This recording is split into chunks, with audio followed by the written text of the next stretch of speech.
Welcome to another edition of Lakeville City Council Wrap-Up. During this program, we will highlight the agenda items presented to the Lakeville City Council at their December 4th, 2017 meeting. First highlighted item on the agenda is item number 5B, Police Department Quarterly Report. And to provide the background information on this agenda item is Chief of Police Jeff Long. Good evening, Mayor, members of the council. Thank you for allowing me to present this tonight. The title of this is December 17. However, the actual report, because it's a quarterly report, only goes to the end of September. Happenings at LPD, we welcomed two new officers, soon to be a third. Officer Josh Phillips came to us from the oil fields where he was an officer, grew up in Farmington. We have Melissa Field, who was a sergeant with the Hennepin County Sheriff's Department, and CSO Delaney Miller, who we hired on October 18th, and she'll be promoted to a full-time police officer later in December. Some recent training we've had, all of our officers completed their medical first aid recertification. All of our officers attended their advanced firearm shoot and defensive tactics training as required by the state. And all of our reserves and community service officers were put through a firearms and defensive tactics training day. Our K-9 officers, Danielson and Loeffler, and their better halves, as we call them, all graduated from an advanced tracking course held in Winnipeg, Canada. Winnipeg is known throughout the world as the top K-9 trainers. Obviously, as you saw here at the prior council meeting, Lakeville Liquors raised $16,000 for our K-9 program. In the past few months, school resource officers Thor Howe and Mike Lamb have conducted 5 social media presentations for Lakeville parents and students. This allows us to speak to the community directly and warn them some of the dangers of what cell phones and computers can do, and then how to handle the actions that may occur from that. We also had 2 officers participate in the October nationwide domestic violence warrant sweep. Early October, a couple of our officers visited Eastview Elementary School for some playground fun. That always goes over well. We also partnered with the PATH Coalition on a drug take-back day. As you can see, over 75 pounds of unused and unwanted medications were collected. Calls for service, this is January through October. The thing, for perhaps if someone hasn't watched this in the past, but I've told the council we're under a new system this year. Our statistics don't exactly match up.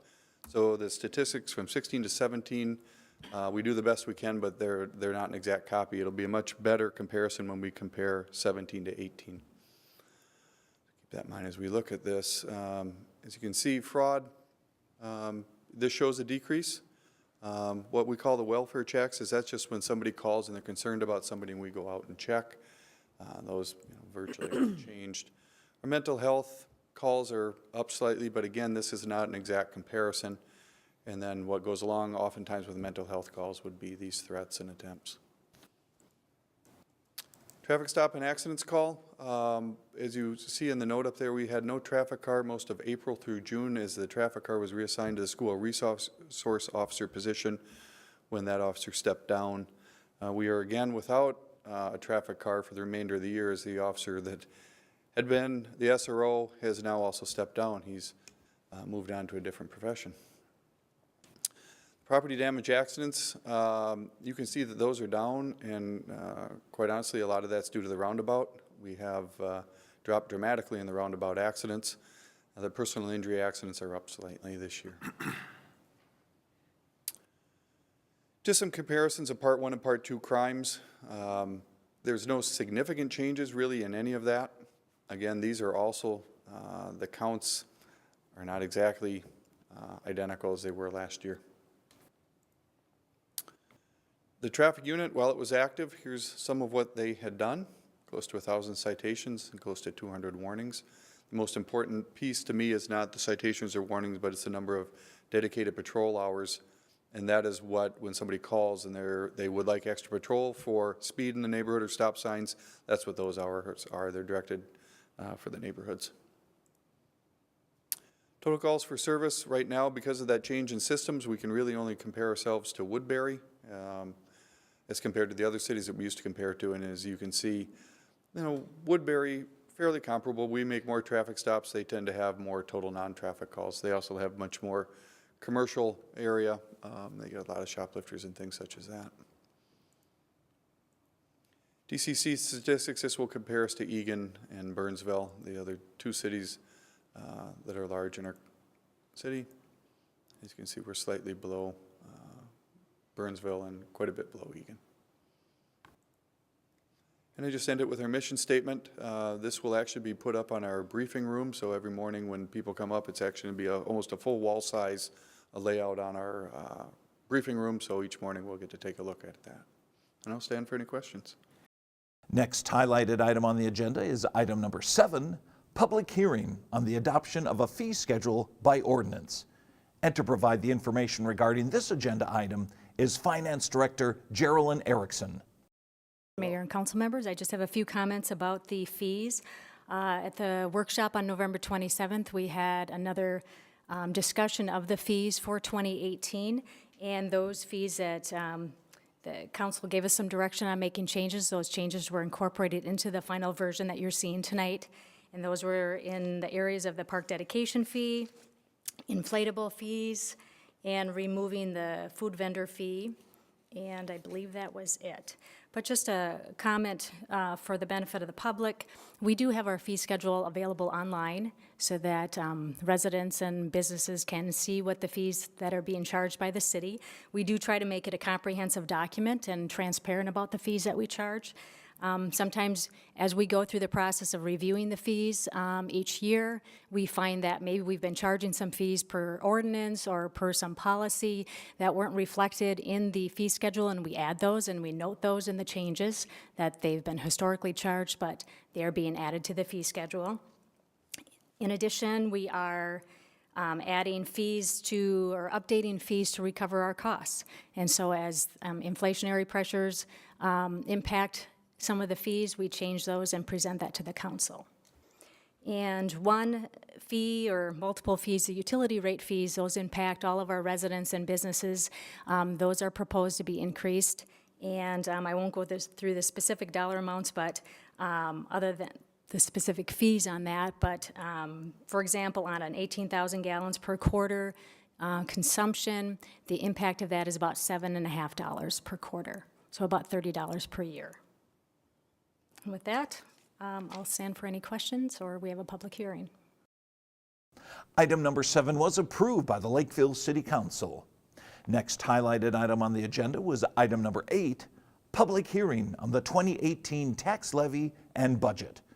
And once again, to provide the background information on this agenda item is Finance Director Geraldine Erickson. All right, for this item, I do have a presentation.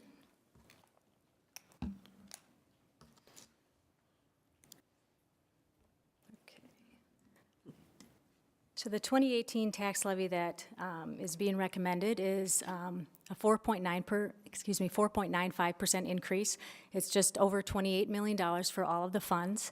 It's a $1.3 million increase from the 2017 tax levy, but it provides funding for operations, capital, maintenance, and debt service for the city in 2018.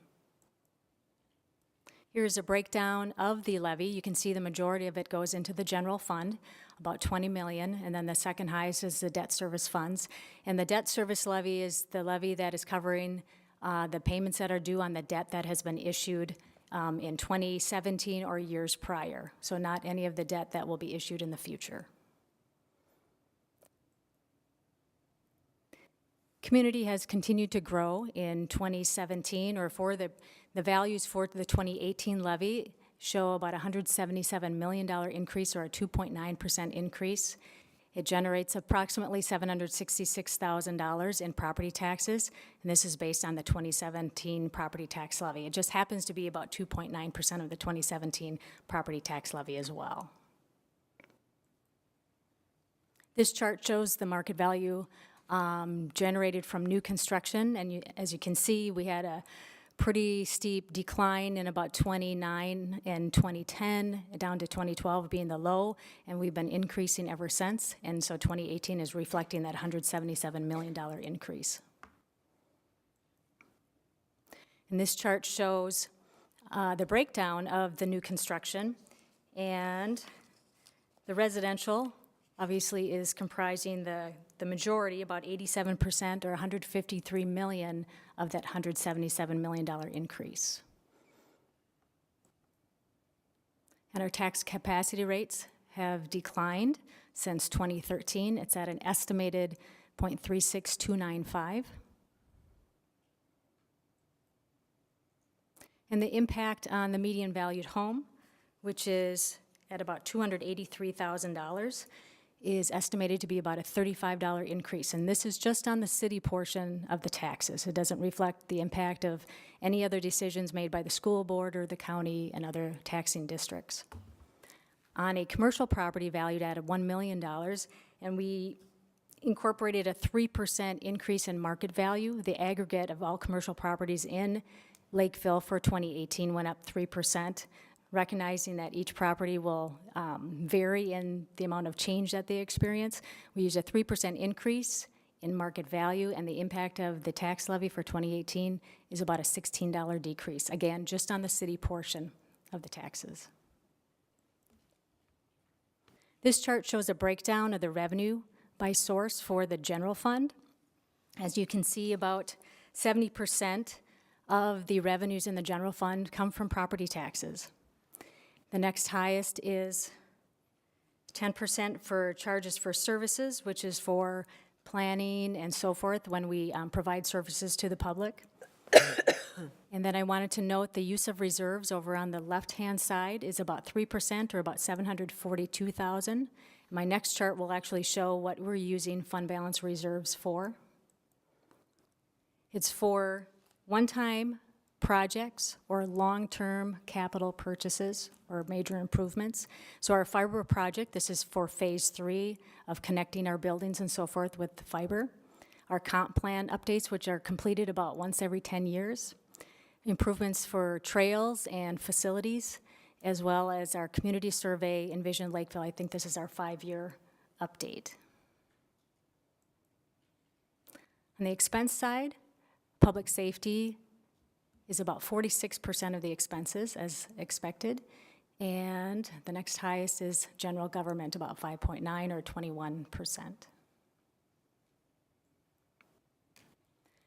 A number of new positions have been incorporated into the budget, all in the general fund. There are no other new positions proposed in the utility funds or any of the other funds, communications fund. So in the general fund, we've proposed 2 new police officers to be hired by June 1st of 2018. A 3rd police officer, we have a grant that expires at the end of September, so we would be retaining that position, so it would be effective October 1st. So 3 months for 2018, and then 1 additional facilities attendant. For the utility funds and liquor fund, we will have the 2018 street reconstruction project, so similar to what we've done this year for the 2017 recon project. Ongoing major maintenance. All of the budgets do reflect the rate adjustments that were proposed and were just recently adopted. And the liquor fund also reflects the anticipated sale and leaseback of the Kenrick store. And I'll stand for any questions. Item number 8 was approved by the Lakeville City Council. Well, those were the highlighted items presented to the council at their December 4th, 2017 meeting.